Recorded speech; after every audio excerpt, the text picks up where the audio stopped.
My name's Tim Ohm. This is my son Telson. We're out here in Woods County. We call this place the Benson L.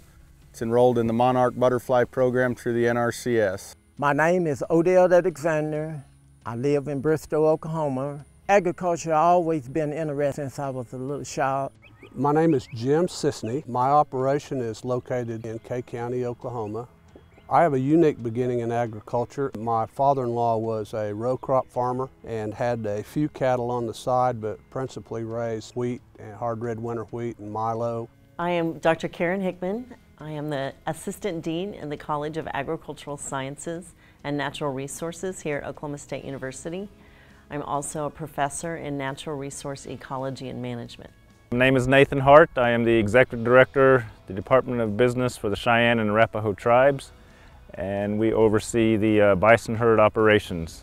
I'm Gary O'Neill, the State Conservationist for USDA Natural Resources Conservation Service in Oklahoma. Grazinglands is a big component of agriculture in Oklahoma. And when we talk about grazinglands, we're primarily talking about rangeland and pasture land. And in Oklahoma, that makes up almost 23 million acres, and a little over 50% of our land use is in those two categories.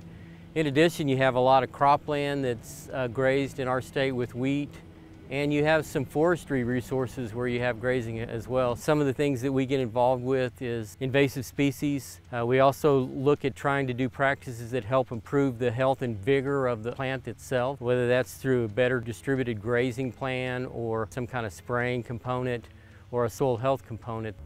Part of my operation includes prescribed burning. Prescribed burning is a historical event. In fact, the American Indians used to burn to increase the quality of grass for the buffalo that they would hunt and help their families survive. What you get is quality regrowth, and part of the real danger of grasses is allowing that old grass at the top to inhibit the growth of the new grasses. So prescribed burning is so critical to get rid of that old grass on top.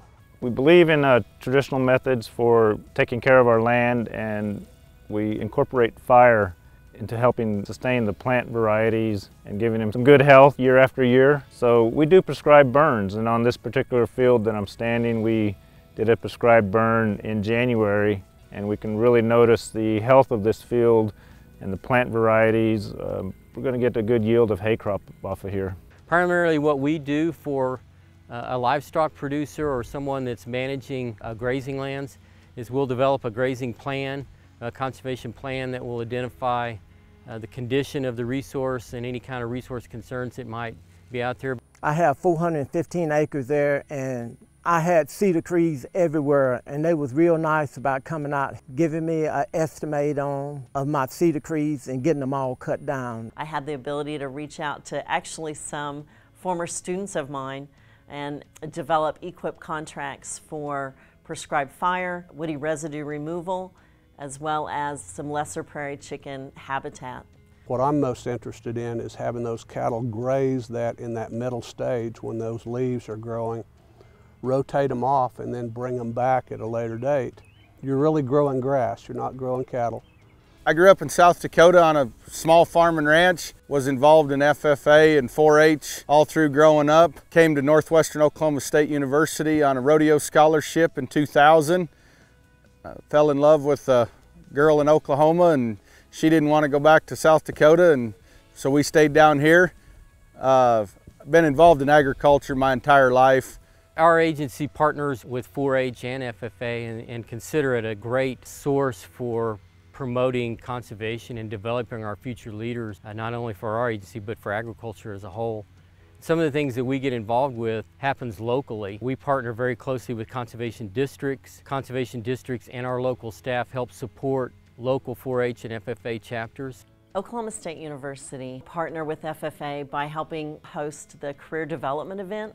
So we'll have thousands of our students come to campus and participate in anything from crop judging and animal livestock judging. We also closely partner with 4-H by having within the state of Oklahoma in every county a 4-H educator who will help guide and direct those 4-H activities These opportunities produce graduates that can go on to serve career-long lives with NRCS. When NRCS comes out and goes through this with me, they can see more problems on the horizon than I can. And when they're hands-on in the field, it makes a big difference to me as to how I'm going to go on and proceed with my operation. This place, as you can see, was absolutely covered in cedar trees and was about to not even be worth putting cattle in here. But since we've cut the cedars, them hillsides are covered in native grass. I can honestly say the rangeland now is back to how it was when I was a child, treeless. The way we look at this, we're here for a short time period on this earth and on this land. And there's been people out here before us, there's going to be generations out here after us. We want to leave something in a good way for the future generations to come, and that's why conservation is very important to us.